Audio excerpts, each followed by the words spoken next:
joining us today. It'd be great if you could just start by introducing who you are and what your business does.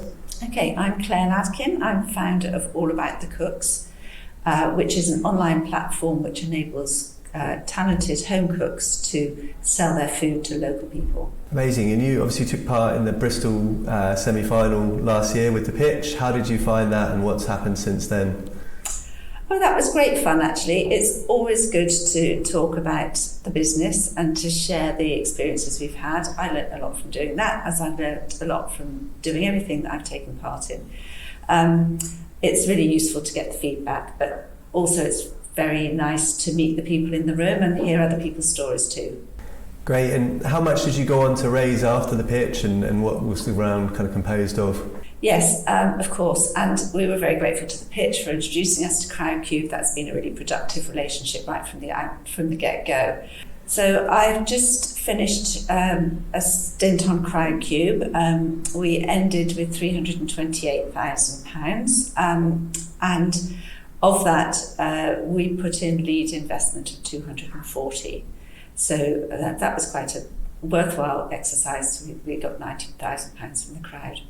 And that was comprised of 200 investors, so we now have 200 more friends.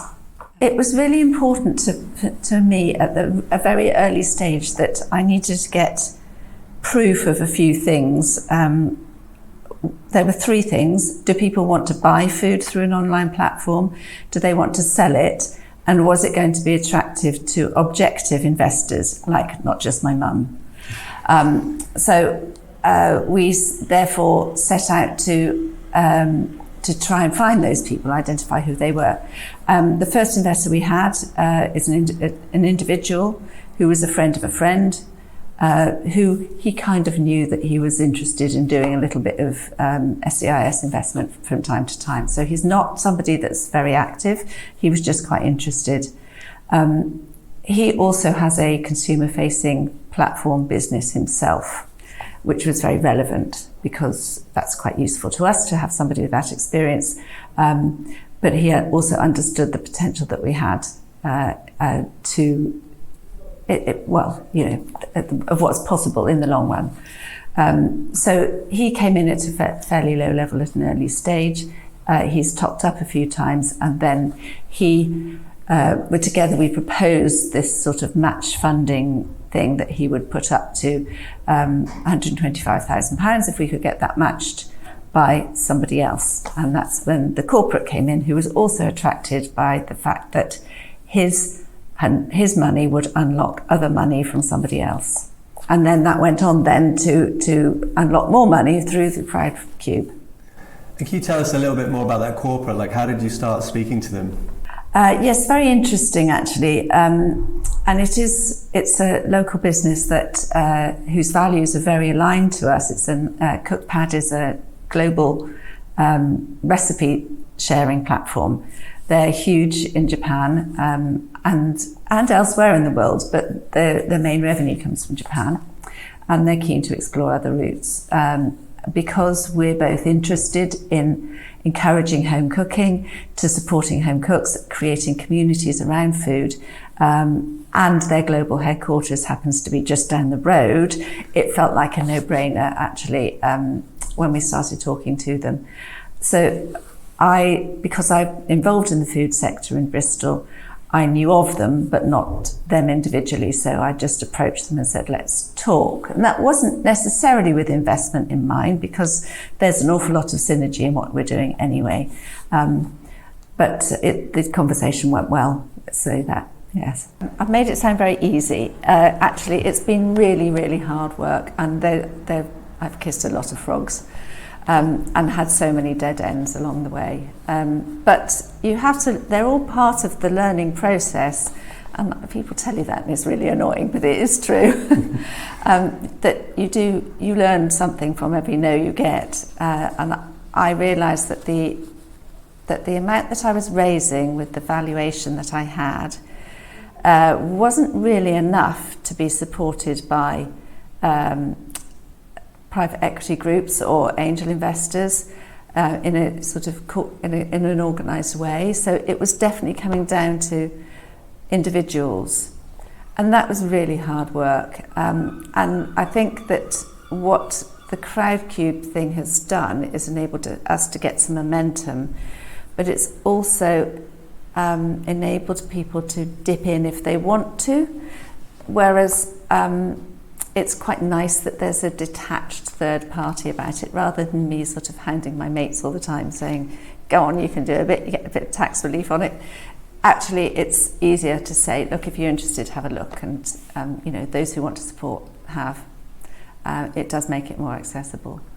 But generally speaking, far and wide and deep. It's been, the last year has been challenging because it's felt like we're chasing burn at times, but we needed to make a step change because doing that indefinitely just wasn't sustainable for the business. So something had to change the energy, and in order for us to start thinking about growing the business. And the crowd fund definitely was the vehicle that enabled that to happen.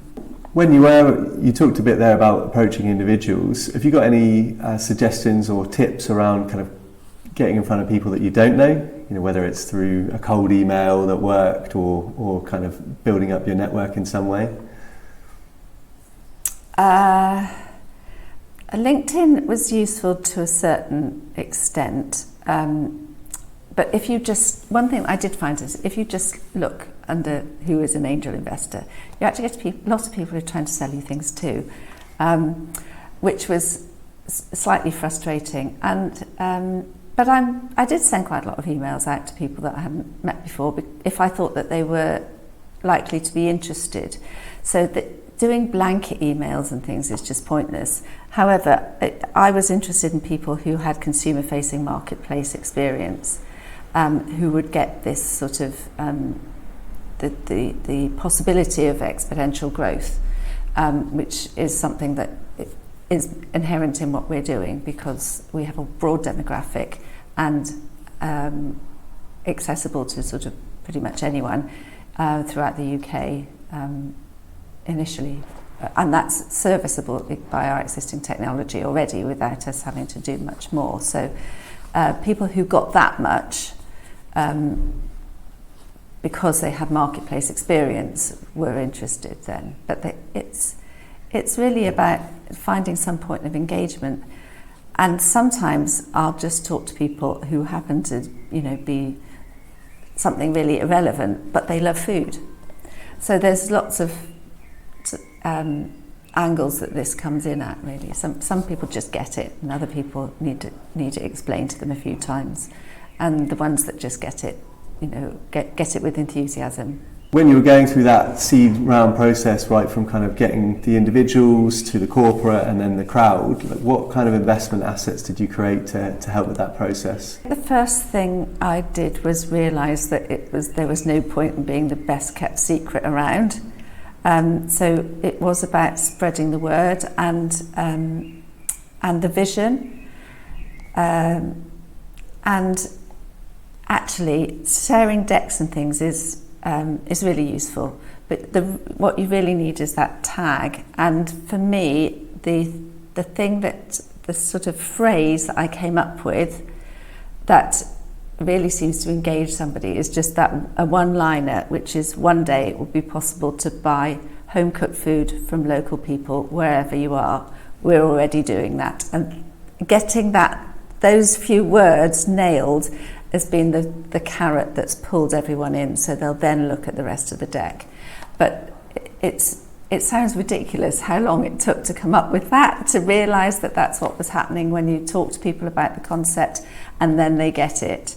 So that was the most useful thing. I think it's been quite important for me to share the vision and the ambition that I have for the business. I'm not a typical startup founder. I'm a middle-aged woman. This is a business about food. It's very easy to be pigeonholed into something that is very fluffy and lifestyle-y. So getting across the scale of the ambition in a believable way was really important for me. So I did sort of quote numbers and addressable market size and that sort of thing quite early on, because it just had to seem possible and feasible that this was going to be a big thing to attract investors, not to invest, just to read the next page at every stage. Great, there's some lovely advice there. Is there any other tips you'd add that you think would be useful for our audience and people that are kind of entering the pitch this year? I think it's really important to know what you're asking for, and it is that next stage. So you don't go in and say, will you give me 50,000? You start by saying, can we have a coffee or a chat? And people are very generous with their time and their advice if they've got it to give. And you waste some time, and that's okay. You take that on board. But it is about getting out and seeing as many people as you get, because you learn from every conversation.